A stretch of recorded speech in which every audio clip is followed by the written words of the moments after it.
Lead up, a look on the ASA. Last year, the Navy confirmed these videos captured UFO sightings. No one knows exactly what these UFOs are.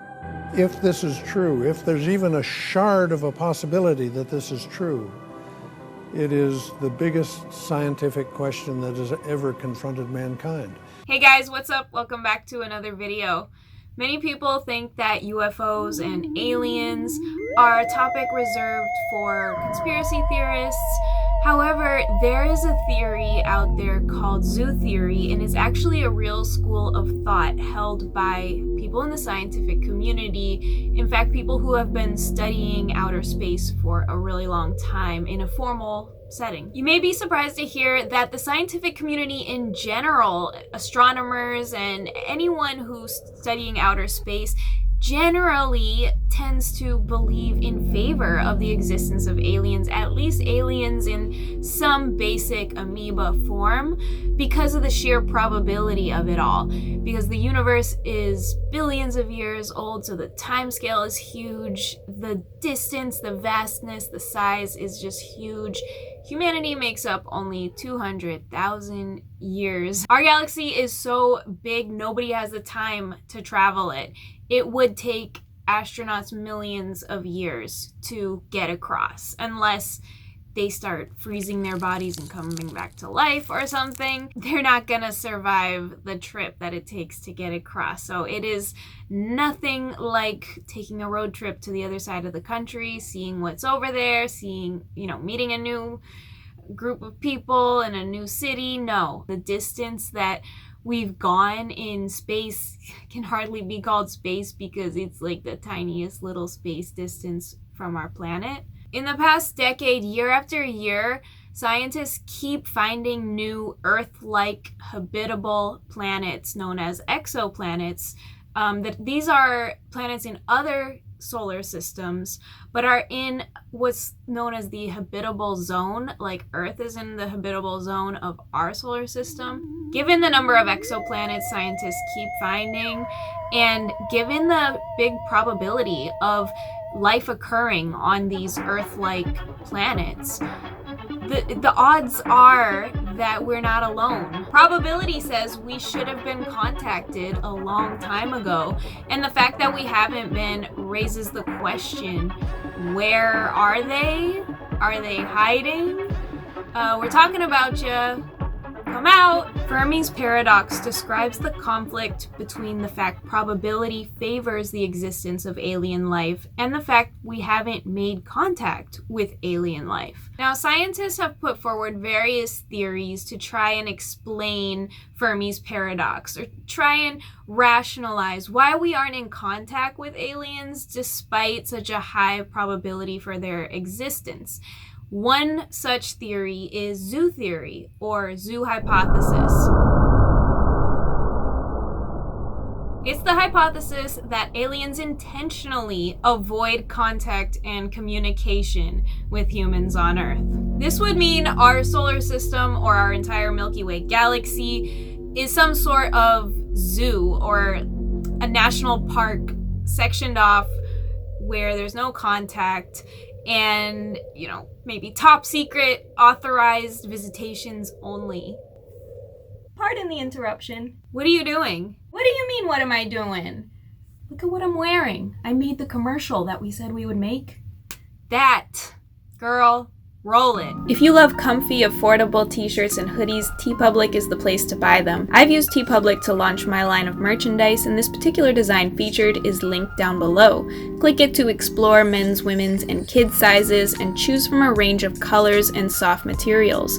I chose a pink V-neck t-shirt for this design. Grab your comfy t-shirt or hoodie at the URL linked below, because trust me, you won't regret it. Now back to the video. Our Milky Way galaxy alone is so large that theoretically there could be a civilization in it that is 500 million years ahead of us. Even if the oldest civilization in our Milky Way has, say, 100 million years ahead of us, still, theoretically, it's conceivable that they could monitor, influence, and just try and control any civilization that comes forth after that, in a way like to keep them in their sphere of influence. Whether or not our galactic zookeepers are cold-hearted scientists or benevolent watchers is totally up for debate. On the one hand, some scientists talk about this theory of panspermia, which is that an intelligent alien species is deliberately seeding life in other worlds. And this theory may line up with just the idea that religions have existed since like the dawn of mankind. In every religion, there's an idea of a creator or multiple creators that are in some way watching over us and have influence in our existence from some higher plane or place of existence where, you know, they're able to watch over us. Another interpretation of zoo theory is that there's some sort of intergalactic pact or agreement or understanding on ethical grounds or for whatever reason that beings or civilizations are not to contact, influence, or colonize our solar system or our galaxy. On the other side of the coin, there are scientists speculating that the most probable interpretation of zoo theory is that our galactic zookeepers are not benevolent and have no regard for our suffering, let alone our desires. So obviously this view is not really in keeping with the religious views of like having a watchful eye over us. It's more of a cold-blooded situation of really just a more intelligent species dominating, doing what it wants with a less intelligent species, the way that humans do with animals today. There's a variant on zoo theory that's been put forward by a former MIT scientist, John Allen Ball, and it's called laboratory hypothesis. You probably guessed it. Laboratory hypothesis is the idea that Earth is one big lab and humans are essentially the test subjects of alien experiments. John Ball has published a paper in a scientific journal giving his version of zoo theory, and really he outlined it as quite a morbid and grotesque situation for us humans. Others have put forward a similar laboratory hypothesis, but one in which the experiments are more altruistic and intended to advance civilization, basically for some benevolent, bigger purpose that we don't yet understand. There's also the idea that any civilization advanced enough to make contact with us would have no point in doing so because we're not equally advanced, and it's really like all they would want to do is exploit us, in which case they wouldn't tell us they're doing that, hence laboratory hypothesis, the idea that there are secretly experiments going on, we're essentially being exploited, and that's why we're not in the loop as to galactic coexistence going on here. Historically speaking, on Earth at least, humans haven't been so kind to lesser intelligent beings. I mean, look at the number of animals that are near extinct because of exploitation. So if galactic civilizations operated in the same way as humans, maybe there would be similar results exerted upon us.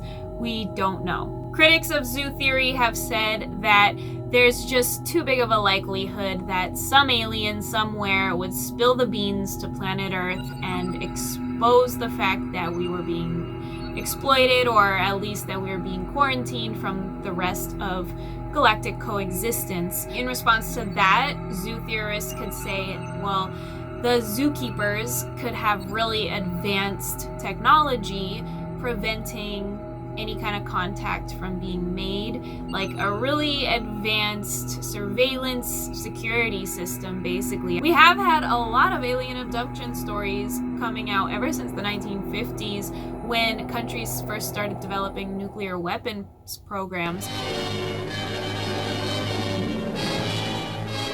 In France, like America, the flying saucer mystery makes headlines. A young Frenchman photographed this flying saucer, or is it, from a mountainside in central France. Military officials, suspecting that the object was a meteorological balloon, send one aloft and photograph it. But comparison shows a striking contrast, and puzzled officials wonder, what was it? In Washington, ghost-like objects dart across the radar screen at the CAA Traffic Control Center at National Airport for several hours, traveling more than 100 miles an hour. Air Force jet fighters spend several hours chasing the objects plotted on the radar scope. General Sanford, Air Force Intelligence Director, confirms that the objects are not secret American weapons and reiterates the Air Force's obligation to investigate. In pursuit of this obligation, since 1947, we have received and analyzed between 1,000 and 2,000 reports. Could it potentially be that these UFO sightings have anything to do with aliens trying to make contact, whether they're trying to expose our galactic zookeepers for exploiting us, or whether they are the zookeepers testing to see if we recognize them, if they show themselves? I don't know. Okay, this is getting really, really trippy. I think this is enough zoo theory for one video. There's another theory that's been put forward in response to Fermi's Paradox to explain why we haven't been contacted by aliens. That'll be my next video, so be sure to look out for that. But I want to know what you think about zoo theory. Please let me know in the comments down below. How plausible is it in your book? Thank you so much for watching. Please like this video if you liked it and subscribe if you're new. I'll see you guys soon. Bye for now.